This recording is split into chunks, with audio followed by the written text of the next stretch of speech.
한 번 더 인사하겠습니다. 주님의 은혜가 충만한 아침 되십시오. 인사하실까요? 주님의 은혜가 충만한 아침 되십시오. 자, 리더티시 그 체크리스트 한번 보시면요. 지금 금주간이 우리가 커넥트 특별 새벽기도회 첫 번째 주간입니다.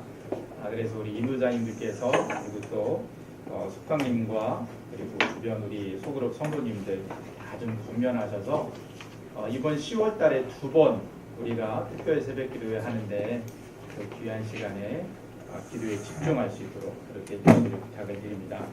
그리고 우리가 이제 주일 낮 예배, 저녁 예배, 수요 기도회, 특별 새벽 기도회 한 주 저희가 출석 체크 도장 스스로 이제 찍고 예배와 말씀에 집중하는 시간 갖고 있는데요. 우리 주일 예배 같은 경우는 교회 로비에 그리고 다른 예배와 새벽 기도회는 예배실 안에 들어가시면 바로 헌금함 옆에 출석을 체크할 수 있는 도무인이 있습니다. 그것을 묵상집을 날마다 가지고 다니시면서 묵상집 앞에 있는 체크하는 곳에 체크를 잘 해주시면 잘 하시는 분들께 우리가 11월 초에 선물을 꼭 드리도록 하겠습니다. 성도님들께 많이 홍보하셔서 우리가 예배에 집중하고 기도하는 시간을 통해 우리의 신앙도 성장하고 또 선물도 받을 수 있는 그런 성도님들이 다 되셨으면 좋겠습니다. 광고를 이제 쭉 읽어보시면 되고요. 6번에 있는 뒷페이지 6번에 있는 2019년 신천 집사 대상자를 추천해 주시길 바랍니다. 기간은 10월 28일 주일까지입니다. 10월 28일 주일이 딱 지나가면 저희들이 이제 후에 있는 여러 가지 선별 작업하는 데 있어서 이제 누락이 되게 돼요. 그래서 인도자님들께서 미리 소그룹에 속하신 분들도 괜찮고 소그룹은 하지 않고 계시지만 우리 교회 오신 지 뭐 한 2년 이상 지나신 성도님들 아는 분들 계시면 추천해 주셔서 신천 집사로 저희들이 추천할 수 있도록 그렇게 해주시기를 부탁을 드립니다. 자, 우리 소그룹 교재 한번 같이 보도록 하겠습니다. 오늘은 10월 둘째 주 22강입니다. 제목 한번 같이 읽어볼까요? 위대함의 시작은 사랑입니다. 위대함의 시작은 사랑입니다. 자, 하나님 말씀 같이 읽어보죠. 요한일서 말씀입니다. 사랑하는 자들아, 우리가 서로 사랑하자. 사랑은 하나님께 속한 것이니 사랑하는 자마다 하나님으로부터 나서 하나님을 알고 사랑하지 아니하는 자는 하나님을 알지 못하나니 이는 하나님은 사랑이심이니라. 아멘. 하나님은 사랑이심이라. 우리가 너무 잘 알고 있는 말씀이고 우리가 또 하나님을 본받기 위해서 날마다 힘쓰고 애쓰는 주제죠. 이 사랑이라는 주제를 우리가 생각하면서 한글날 어제 지났죠. 어제 그 뉴스를 보니까 한글날이 이게 잘 제정이 되고 나서 야외에서 한 12년 만에 기념식을 했다고 하더라고요. 네, 그래서 세종대왕이 한글을 창제하신 그날을 기념하고 여러 가지 다채로운 행사를 하는 걸 제가 봤는데요. 그래서 이 사랑이라는 주제 아래서 한글날 세종대왕과 연관지어서 우리가 한번 여는 질문 보도록 하겠습니다. 자, 여는 질문입니다. 세종대왕은 어떤 계기로 한글을 창제하게 되었나요? 왜 한글을 만드셨을까요? 백성을 위해서 비록 백성을 사랑하는 마음으로 백성이 자기 뜻을 전하게 잘 전하게 하려고 왜 자기 뜻을 전해야 됐을까요? 무식해가지고 한자니 글자를 몰라가지고 이게 전달이 안 된다고 그걸 싫어했죠. 그냥 편지 주고 받으려고 그랬을까요? 제가 그것을 이제 우리 역사에 아주 우리에게 인기 있는 전문 강사 설민석 강사를 통해서 한번 보도록 하겠습니다. 한글에서 우리가 느껴야 될 세 번째 가장 중요한 내용인데요. 이것이 바로 한글에는 그 어떤 문자에서도 찾아볼 수 없는 애민사상, 사람에 대한 사랑의 사상이 담겨 있다는 것입니다. 여러분들 혹시 학창시절에 훈민정음 창제원리 배웠던 거 기억하십니까? 나란 말씀이 딩기게 달아 문자로 서로 삼았디 아니할세 이런 전차로 어린 백성이 느리고셔 할배이셔도 저는요 이 창제 원리만 들으면 지금도 마음이 짠하고요 슬프지 않습니까? 나란 말이 중국과 다르다라는 거 아니에요. 그래서 불쌍한 백성들이 한자를 익히지 못하는 거예요. 한자를 모르니까 책을 읽을 수가 없어요. 책을 읽지 못하니까 이치를 깨달을 수 없어요. 그래서 죄가 죄인지 모르고 죄를 짓는다라는 것입니다. 자, 죄를 지었습니다. 이 억울함을 호소하고 싶어도 글을 모르기 때문에 호소할 수가 없습니다. 수많은 사대부 대신들이 한글을 만드는 걸 반대한다 이거죠. 왜 반대할까요? 그렇죠. 기득권 유지 때문입니다. 나는 글을 아는데 너는 글을 몰라. 나는 글을 알아서 책을 읽고 이치를 아는데 넌 책도 못 읽고 이치도 모르지. 그래서 넌 짐승이야. 나는 기득권자고. 이게 당시 사대부의 생각이었어요. 그래서 사대부들이 아버지 중국에 글자가 있는데 한글이 웬 말입니까? 그건 다 핑계고요. 자신들만의 어떤 그 기득권을 가지고 싶었던 거죠. 하지만 세종은 달랐습니다. 우리 백성이 너무나 불쌍했던 거죠. 여러분들 세종대왕님께서 그 시각 장애인이셨던 거 아십니까? 세종대왕은요 앞이 보이지 않았어요. 원래 어렸을 때부터 안지를 알았습니다. 근데 세종대왕님이 심각한 병이 있지 않습니까? 활자 중독증입니다. 잠시라도 책을 손에서 놓으면 책을 읽지 않으면 되게 불안해하셨거든요. 그래서 일화가 뭐냐면 어렸을 때 아버지였던 태종 이방원이 그 애 눈 안 보인다고 그 방에 있는 모든 책을 갖다가 다 그냥 뺏어버린 사건이 있습니다. 그래서 세종은 책을 뺏기는 게 두려워서 한 권을 품속에 숨겼다는 거 아닙니까? 여러분들 게임기가 아닙니다. 책이에요. 오늘날 가정에서는 이해할 수 없는 상황이 벌어진 거죠. 그래서 이불 속에 숨어가지고 그 책을 100번을 읽는데요. 세종이 뭐라고 그러세요? 처음에 이 책을 한 번 읽었을 때는 내가 그 뜻을 아는 줄 알았는데 실제 100번을 읽고 나니까 진정 그 뜻이 보이는구나. 이런 분이 세종대왕님이셨어요. 근데 점점 책을 읽고 백성을 위한 과중한 업무 때문에 앞이 보이지 않습니다. 자, 기록에 이런 말이 나옵니다. 내가 이제는 어두운 곳을 지팡이를 짚고 다니지 않으면 앞이 보이지 않는구나란 말이 나오거든요. 한글 창제하다가 이분은 눈이 멀어버리셨어요. 그때 백성들에게 말씀하시지 않습니까? 내가 비록 이 글을 만들다 눈이 멀어버렸지만은 너희 한글 잘 써야 돼. 그래서 이 글을 익히고 책을 읽어. 그래서 이치를 깨달아. 그래서 죄가 죄인 줄 알고 죄 짓지 마. 만약에 혹시 죄를 짓게 되면 그 억울함을 이 글로써 위에다 보고하도록 하라. 이게 진정 애민의 사상이 아닌가 싶습니다. 여러분들, 유능한 사람과 위대한 사람과의 차이점을 아십니까? 유능한 사람은요, 그냥 자기 일을 잘하는 똑똑한 사람이 되고요. 진짜 위대하고 훌륭한 사람은 사람에 대한 사랑이 있어야 훌륭한 위인이 아닌가라고 생각을 하십니다. 자신의 건강과 자신의 눈과 맞바꾸면서 창제하신 한글, 이 위대하고 훌륭한 한글을 후손된 우리가 잘 계승하고 이어. 우리들이 이 여는 질문에 대해서 잘 생각을 해보고 자신이 시력을 잃어가면서까지 한글을 만들었던 그 동기 그리고 그 열심, 백성에 대한 사랑 우리가 참 많이 본받을 수 있었으면 좋겠습니다.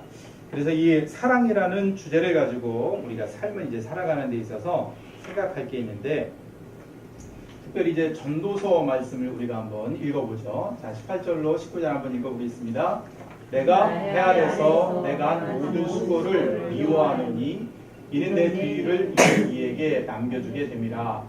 그 사람이 지혜자일지 우매자일지야 누가 알야마는 내가 해 아래서 내 지혜를 다하여 수고한 모든 결과를 그가 다 관리하리니 이것도 헛되도다. 이 전도서 말씀 중에 있는 이 말씀은 우리가 노력하고 애쓰고 힘쓴 열매들을 수고한 사람이 누리는 게 당연할 텐데 그것을 전혀 수고하지 않고 나와 전혀 상관없는 사람이 받아 누리는 그런 삶이 세상 가운데 너무 많다는 거죠.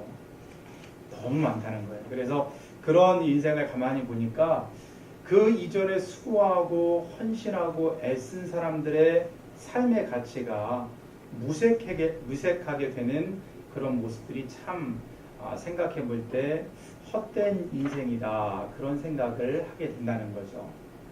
이러한 사람의 생각을 이런 일들 말고도 우리의 삶 속에 이루어지는 여러 가지 다양한 일들 우리가 생각을 해보면 이렇게까지 우리가 살아야 할까?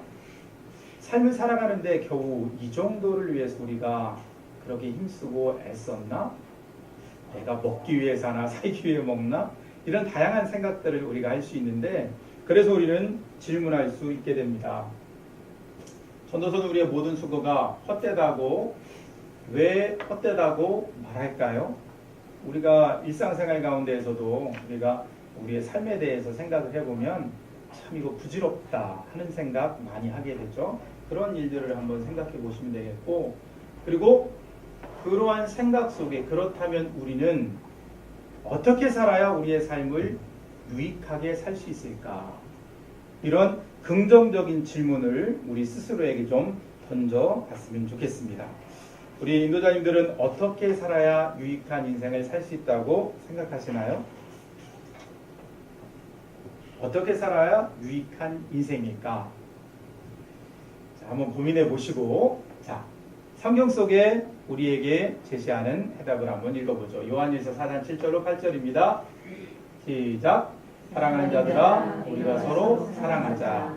사랑은 하나님께서 한 것이니 사랑하는 자마다 하나님으로부터 나서 하나님을 알고 사랑하지 아니하는 자는 하나님을 알지 못하나니 이는 하나님은 사랑이십니다. 우리 본문 말씀이죠. 사랑하는 자가 인생을 유익하게 산다는 것을 요한일서를 통해서 우리에게 너무나 분명히 알려주고 있어요. 그러면 어떻게 사람들을 사랑하는 인생으로 우리가 살 수 있을까? 로마서의 말씀입니다. 함께 읽어볼까요? 믿음이 강한 우리는 마땅히 믿음이 약한 자의 약점을 담당하고 자기를 기쁘게 아니할 것이라. 사랑을 많이 함께 나눌 수 있는 그런 관계를 우리가 유지하면 우리에게 힘이 있을 때 우리가 믿음으로 살아가는 게 너무 중요해요. 우리에게 힘이 있을 때. 운전을 하다 보면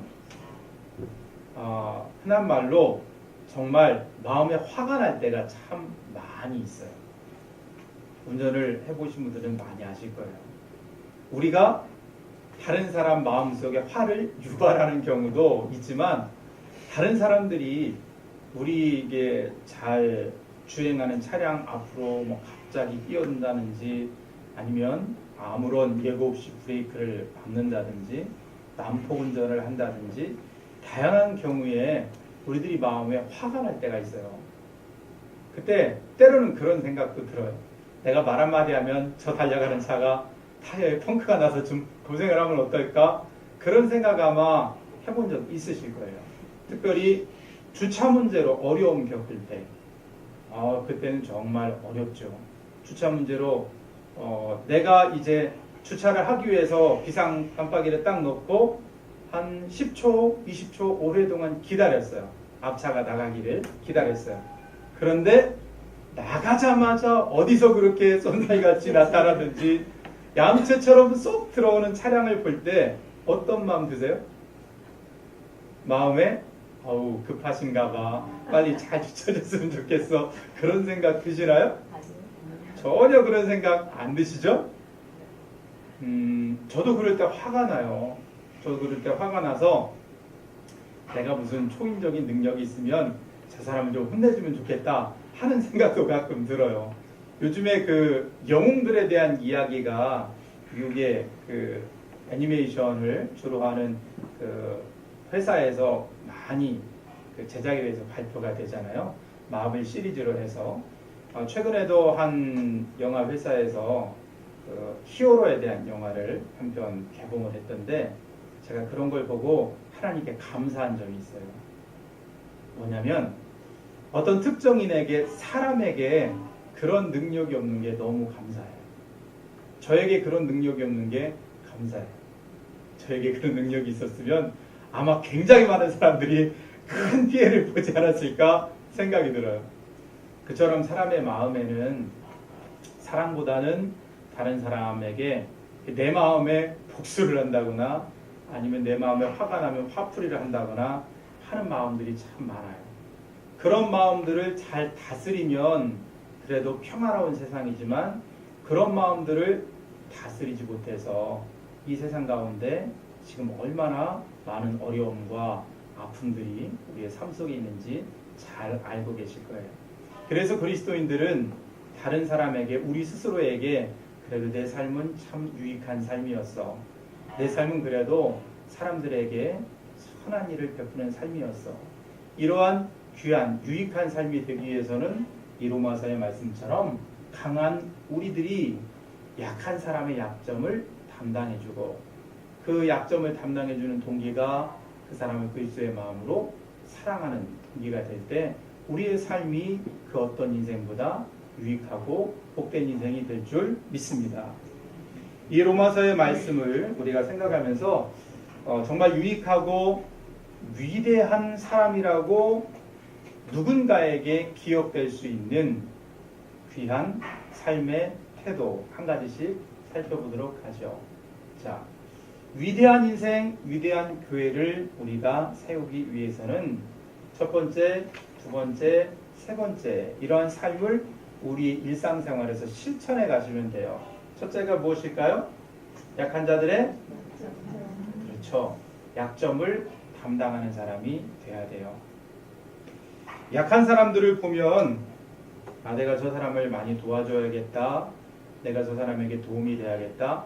한두 번 정도는 그런 마음이 들어요. 그런데 함께 생활하는 가족의 약점을 우리가 담당하는 사람인지 잔소리하는 사람인지 한번 생각해 보세요. 자, 남편이 생활 습관이 참 이상한 습관이 있어요. 양말을 잘 벗어놓으면 좋은데 꼭 뒤집어서 벗어나요. 어떠신가요? 기쁜 마음으로 우리 남편이 또 이렇게 양말을 벗어놨네. 내가 잘 뒤집어서 세탁을 해야지 라고 생각하세요? 아니면 한마디 하시나요? 또 시작이래. 언제나 약한 사람들이 하는 그런 생활 방식이 있는데 그것을 내가 잘 도와줘야지 하는 마음으로 할 수 있다면 얼마나 좋을까요? 그게 잘 우리가 안 되죠. 그러므로 우리는 약한 사람의 약점을 담당하기 위해서 스스로 많이 노력해야 돼요. 아이들이 자고 일어나면 어떤 아이들은 이부자리를 잘 정돈을 하고 자기 학교 갈 준비, 출근할 준비를 해서 잘 나가기도 하죠. 그런데 보통은 그렇게 하지 않고 아주 지저분하게 방을 만들어 놓고 나갑니다. 그 방에 딱 들어가자마자 어떤 마음이 드실까요? 오늘도 우리 아이가 급했나 봐 하는 마음으로 잘 이불을 정돈하시나요? 이 녀석이 또 말을 안 들었네 하면서 짜증이 확 올라오시나요? 짜증나죠. 한두 번은 그렇게 잘 해줄 수 있어요. 그러나 그것이 일상이 되면 짜증이 나고 화가 나고 왜 내 말을 이렇게 안 듣고 무시할까 하는 생각이 들기도 해요. 그게 정상입니다.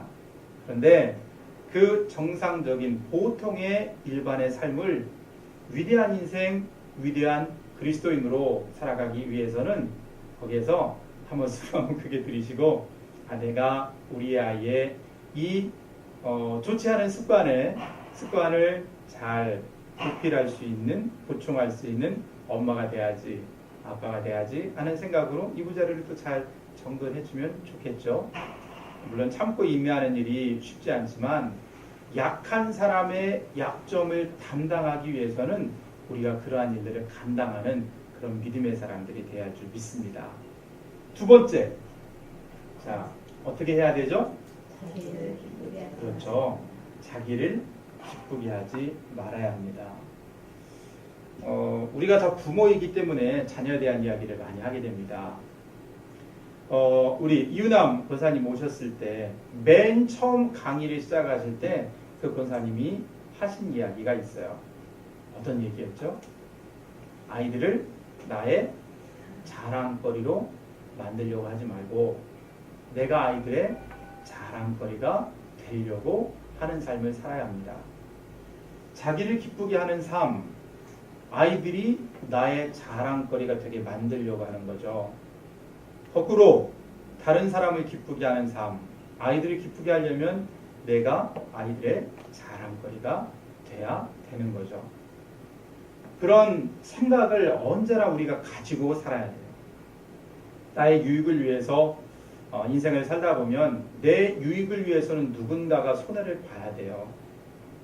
그러면 나를 위해 기쁨으로 사는 사람이고 다른 사람의 기쁨이 되려면 무언가 내가 희생하고 헌신하고 참고 기다리고 베풀고 하는 노력들이 필요하죠. 그래서 우리는 사랑을 실천하는 위대한 인생이 되기 위해서는 자기를 기쁘게 하는 사람이 아니라 다른 사람을 기쁘게 하는 그런 삶의 노력들이 늘 언제나 우리 안에 있어야 될 줄 믿습니다. 마지막 세 번째입니다. 뭘까요? 뜻을 같이 해야 합니다.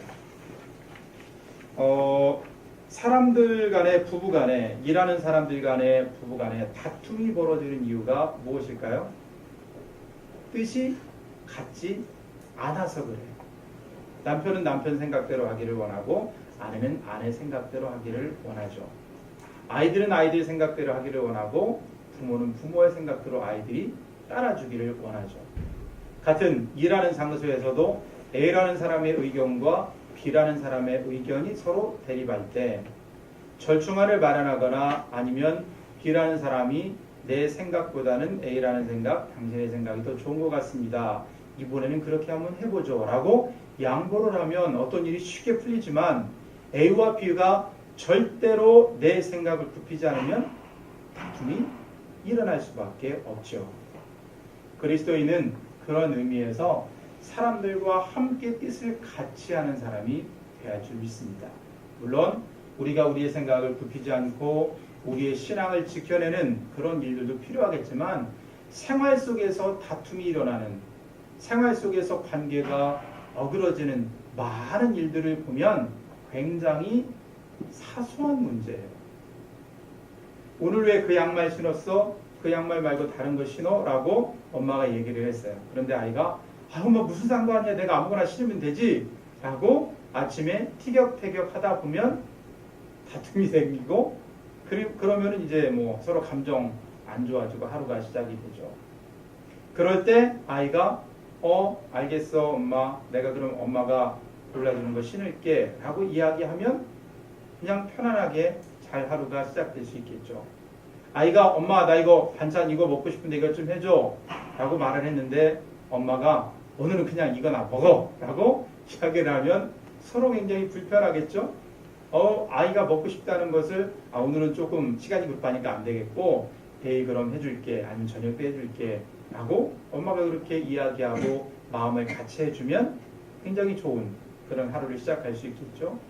일상생활 속에 이런 작은 문제들로부터 시작해서 우리가 뭐 차를 함께 타고 간다든지 약속을 지킨다든지 여러 가지 많은 삶의 현장 속에서 소소하고 작은 것들을 함께 마음을 맞춰가는 일이 참 중요하고 귀하다는 것을 우리가 생각해야 될 것 같습니다. 그러한 작은 일들을 통해서 우리가 사랑을 실천하면 우리는 주님이 우리에게 말씀하신 것처럼 하나님, 사랑이신 하나님이 우리에게 말씀하신 것처럼 우리의 삶을 사랑으로 가득 채울 수 있는 믿음의 사람이 되는 줄 믿습니다. 세종대왕을 우리가 위대하게 생각하는 것은 자신의 삶을 희생했기 때문이죠. 왕이라는 위치에서 특별히 그 당시 권력의 중심에 있는 사대부들이나 양반들을 위해서 세종대왕이 한글을 만든 것이 아니라 정말 궁궐 밖에 나가서 대면조차도 많이 할 수 없는 일반 백성들, 그러나 억울하고 서글프고 힘들고 괴로워하는 백성들의 삶의 이야기를 듣고 저들이 어떻게 하면 죄를 짓지 않고 살 수 있을까? 죄를 지었더라도 억울한 일이 있다면 어떻게 그 억울함을 호소할 수 있도록 도와줄 수 있을까? 그 사람들의 유익을 위해서 한글을 만든 세종대왕의 애민정신, 그 귀한 사랑의 마음이 예수님 통해서도 우리 성경 가운데 가득한 것을 우리는 발견합니다. 주님께서도 우리들에게 말씀하세요. 그냥 나 자신만을 위하여 사는 사람이 아니라 사랑의 마음을 품고 누군가의 삶에 유익되기 위한 유익한 인생, 그리고 유능함을 뛰어넘어서 위대한 삶으로 살아가기 위해서는 사랑을 전하는 사람이 되어야 된다. 그리고 사랑을 전하기 위해서 로마서 15절의 말씀처럼 우리는 약한 자들의 약점을 감당하는 사람이 되어야 하고, 자기를 기쁘게 하는 것이 아니라 다른 이웃과 다른 누군가를 기쁘게 하는 삶의 기본적인 생각을 가지고 또 마음과 뜻을 같이 하여 삶을 살아간다면 우리의 생활을 통해 그리스도의 사랑이 많은 사람들에게 전해질 줄 믿습니다. 이 사랑으로 우리 가족을 좀 잘 섬기시고 또 우리 신앙 공동체 안에 있는 성도님들을 섬기시고 또 우리의 이웃들을 잘 섬기셔서 사랑 가득한 한 주 되시기를 주님의 이름으로 축원드립니다. 하나님 금주 저희들이 사랑이라는 주제 아래서 로마서 15장의 말씀을 마음에 담아 약한 사람의 약점을 담당하고 자기를 기쁘게 하는 삶이 아니라 상대방을 기쁘게 하는 인생을 살게 하시고 마음을 같이하여 내 주장을 내려놓고 겸손히 나아갈 수 있는 삶을 살게 하여 주옵소서. 이러한 귀한 삶의 태도가 우리 소그룹 안에 우리 교회 안에 넘쳐나게 하시고 또 사회로 확장되어서 우리 사회가 자기만을 아는 이기적인 사회가 아니라 서로를 돕고 서로의 삶을 위하여 헌신하고 수고하는 아름답고 귀한 사회, 행복과 기쁨이 충만한 사회 될 수 있도록 주님 역사하여 주시옵소서. 금주 소그룹 모임 시간에 하나님께서 우리의 삶의 방향과 목적을 새롭게 바라보게 하시고 하나님 기뻐하시는 사랑의 삶의 자리로 나아갈 수 있도록 역사하여 주옵소서. 우리를 사랑하시는 예수님의 이름으로 기도드립니다. 아멘. 감사합니다. 수고하셨습니다.